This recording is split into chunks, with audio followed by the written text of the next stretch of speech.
اور خریدنے کے بعد جانور کے افضل ہے کہ اس کی کچھ خدمت کی جائے، اس کے ساتھ ایک تعلق بنایا جائے، اس سے مزید انسان کی قربانی کو چار چاند لگ جاتے ہیں۔ ہمارے بزرگوں میں سے ایک بہت مشہور شخصیت بر صغیر پاک و ہند کے بڑی نامور اور باکمال شخصیت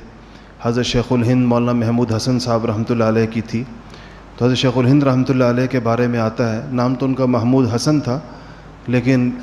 پورے بر صغیر کے علماء نے ان کو شیخ الہند کا لقب دیا تھا کہ وہ استاد تھے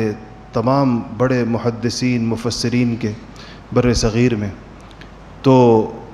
ان کا یہ معمول تھا کہ وہ ایک گائے کا بچھڑا 1 سال پہلے لیا کرتے تھے اور پورا سال اس کو کھلاتے پلاتے تھے، پالتے تھے باقاعدہ، اور اتنا اس کو اپنے ساتھ ہلا دیتے تھے، اتنا مانوس کر دیتے تھے کہ جب وہ پڑھانے کے لیے مدرسے جاتے تھے، دارالعلوم دیوبند میں شیخ الحدیث تھے، صدر المدرسین تھے، تو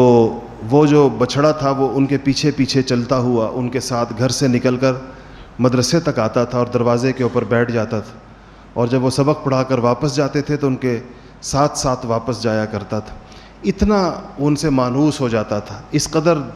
دونوں طرف سے ایک محبت پیدا ہو جاتی تھی، اور پھر قربانی کے دن خود اس کو لٹا کر اس کی گردن کے اوپر خود ہی چھری پھیرتے تھے، اور کہتے ہیں جب چھری پھیر رہے ہوتے تھے تو دونوں آنکھوں سے آنسو بہہ رہے ہوتے تھے، اس کے ساتھ جو ایک تعلق قائم ہو جاتا ہے۔ یہ قربانی اس طریقے کے ساتھ کی جائے تو اس کا سب سے اونچا ترین انسان کو اس کا ثمرہ ملتا ہے۔ پورا سال قربانی کے جانور کو اس خیال سے پالنا کہ اس کو فلاں دن جب اللہ تعالیٰ کا حکم ہوگا اور اللہ جل شانہ کا مطالبہ ہوگا تو اس دن اتنی محبت سے اور اتنی چاہت سے اور اتنے شوق سے پالے گئے اس جانور کو ذبح کیا جائے گا، یہ جذبہ، اور کہیں پر 15,000 روپے بھجوا دینا، کسی کو دے دینا کہ میری طرف سے قربانی کر لو۔ اگر کہیں آپ دور کسی ان جگہوں میں بھجوائیں جہاں آفت زدہ علاقوں میں مصیبت زدہ مسلمانوں کے لیے، وہ تو ٹھیک ہے، لیکن بعض لوگ ویسے اپنے شہر کے اندر بھی رہتے ہوئے بس صرف اس ذمہ داری سے بچنے کے لیے، گوشت کون سنبھالے گا، قربانی کے دن کون جائے گا اس جگہ پر جہاں ذبح ہو رہا ہے، اس سے بچنے کے لیے کسی سے کہتے ہیں بس یہ پیسے پکڑو میری طرف سے قربانی کر دو۔ تو یہ جان چھڑانے والی بات ہے، قبول تو ہو جاتی ہے ظاہر بات ہے، لیکن یہ اس میں وہ روح نہیں ہے، اس میں وہ جذبہ نہیں ہے۔ اس لیے کچھ دن کوشش اگر کسی کے پاس جگہ ہو اور وسائل ہوں تو قربانی کے جانوروں کو پالنا چاہیے اور ان کی خدمت کرنی چاہیے۔ اور یہ جو ہمارے ہاں ایک ماحول الحمدللہ ہوتا ہے، یہ گلی محلے کے اندر بچوں کے ہاتھ میں جانور ہوتے ہیں اور جانوروں کی لوگ خدمت کر رہے ہوتے ہیں، ان کو مہندیاں لگا رہے ہوتے ہیں، ان کو اپنے طور پر، یعنی یہ اگر دیکھا جائے تو ایک دھوم دھام ہوتی ہے اس فریضے کی۔ اس میں اللہ تعالیٰ کسی ریا سے اور دکھلاوے سے تو انسان کو بچائے، وہ تو نیت نہ ہو، لیکن ویسے اس فریضے کی زور و شور کے ساتھ اس کی جو ادائیگی ہے، بعض موقعوں پر یہ چیزیں مطلوب ہیں۔ اب دیکھیں تکبیرات تشریق ہیں یا لبیک اللہم لبیک ہے، یہ کلمات آہستہ بھی تو کہے جا سکتے تھے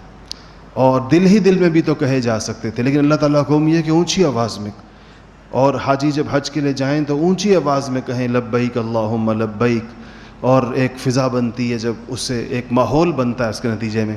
عید کی نماز کے لیے آتے ہوئے جو تکبیرات کا حکم ہے تو کہا کہ اونچی آواز میں کہیں، اور کہا کہ جس رستے سے آئے ہیں دوسرے رستے سے واپس جائیں تاکہ تمام رستوں پر اللہ تعالیٰ کی تکبیریں بلند ہوں، اللہ تعالیٰ کا نام بلند ہو۔ تو اس لیے بعض موقع ایسے قربانی بھی ان چیزوں میں سے ہے جس میں ایک اہتمام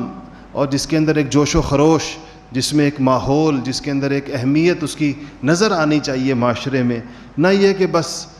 کسی طریقے سے اپنی جان چھڑانے کی فضا ہو۔ تو اس کی خدمت کرنی چاہیے، قربانی کے جانور کو موقع ہو تو پالنا چاہیے، اور اس کی اس خیال سے اس کے ساتھ اس کی خدمت کے یہ اللہ تعالیٰ کے ایک بڑے فریضے کے لیے اس کو ذبح کیا جائے گا، تو اس کا یہ احساس انسان کے دل میں ہو۔